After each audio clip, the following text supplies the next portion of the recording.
If you have a 401k, Social Security, and a pension waiting for you in retirement, you're sitting on a planning opportunity that most people completely waste. And I don't say that lightly. The order in which you turn on these income sources during retirement can mean the difference between paying tens of thousands of dollars more in taxes over your lifetime or keeping that money in your pocket. I've worked with over 100 clients navigating this exact situation, and the ones who get this right don't just retire comfortably, they can retire strategically. In this video, I'm going to walk you through the income sequencing framework I use with my clients, why most people get the order wrong, and where the real planning opportunities hide. First, let's acknowledge something. If you have access to a 401k, Social Security, and a pension, you're actually in a pretty rare position. Pensions have become increasingly uncommon in the private sector, and most workers today only have access to a 401k and Social Security. So if you've got all three, you've got options that many retirees simply don't have. But here's the thing. More options means more decisions, and more decisions means more opportunities to get it wrong. The blessing is that you have both guaranteed income from Social Security and your pension, plus flexible income from your 401k. That combination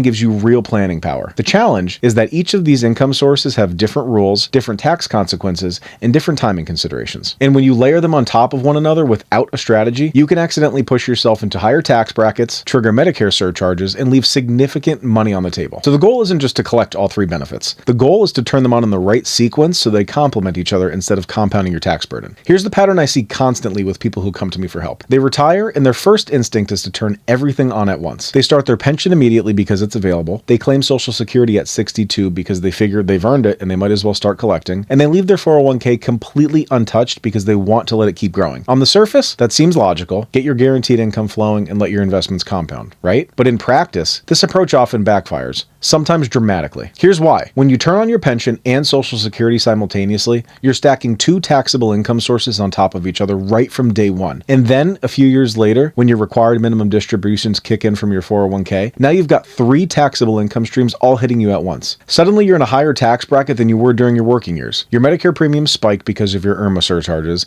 and you've missed the window to do anything about it. The irony is that by trying to maximize each source of income individually, you end up minimizing your overall financial position. Retirement isn't a series of isolated decisions. Every choice you make affects the other decisions. Now, here's where the real planning opportunity lives, and it's something I talk about with almost every client I work with. There's a window of time in your early retirement after your paycheck stops, but before your required minimum distributions begin, where you have more control over your taxable income than at any other point in your life. I call this your planning window. Some advisors call it the golden window or the golden years. Whatever you call it, it's the most valuable stretch of years in your time during retirement planning to help you from a tax planning perspective. During this window, your income is naturally lower. You're not getting a paycheck anymore. Your RMDs haven't started yet. And if you're strategic about when you turn on your pension and Social Security, you can keep your taxable income remarkably low for several years. And what does low taxable income allow you to do? It allows you to convert money from your traditional 401k or IRA into a Roth at a bargain tax rate. It allows you to realize capital gains in your taxable accounts at the 0% rate, and it allows you to pull income forward intentionally while staying back in the 12 or 22% tax brackets instead of waiting until you're forced up into the 32% tax bracket later on. This is the window where wealth is quietly built or quietly lost, depending on whether you have a plan. So let's talk about how I think about sequencing, starting with your 401k. Most people treat their 401k as a last bucket to touch. They want to let it grow as long as possible and defer those taxes as long as they can. But that thinking can actually hurt you. Your 401k is the most flexible income source you have. You can control how much you take, when you take it,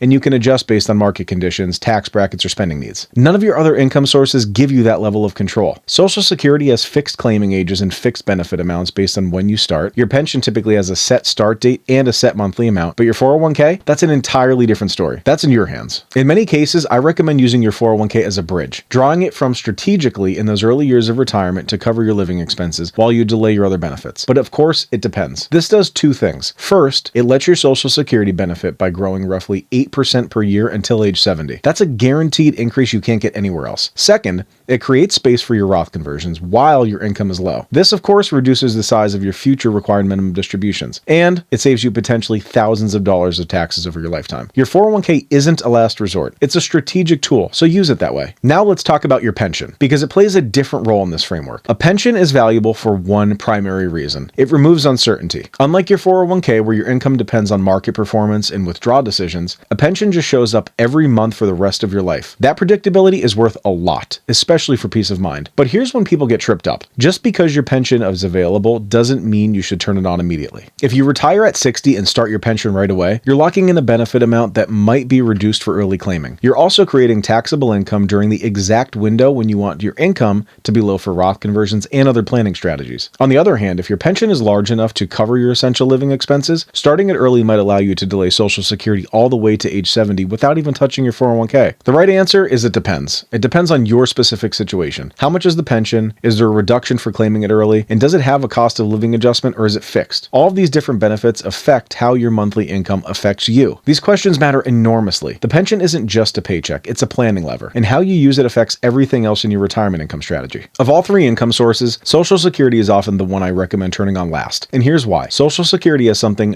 no other income source offers: delayed retirement credits. For every year you wait past your full retirement age up until age 70, your benefit increases by about 8%. That's guaranteed inflation-adjusted increases that you literally cannot replicate with any other investment. If you claim at 62, you're locking in a permanently reduced benefit, sometimes 25 to 30% lower than what you'd get at full retirement age. And if you claim at full retirement age instead of waiting until 70, you're leaving another 24% or so on the table. Now, I know what some people think. They run the break-even math and say, well, if I claim early and invest the money, I might come out ahead if I don't live past age 80. But here's the problem with that logic. First, you might live well past 80, and average life expectancy keeps increasing, especially if you're healthy at age 65. The odds of you making it into your late 80s or 90s are much better than you think. Second, this is crucial if you're married. Social Security isn't just about you. When one spouse passes away, the surviving spouse keeps the higher of the two benefits and loses the other one. So if the higher earner delays their benefit until age 70, that's not something break-even analysis captures. And it's one of the most important reasons to think carefully about when you claim your Social Security. Speaking of spouses, let me spend a moment on something that doesn't get enough attention. Retirement planning for couples is fundamentally different than planning for individuals. And one of the biggest reasons is what happens when the first spouse passes away.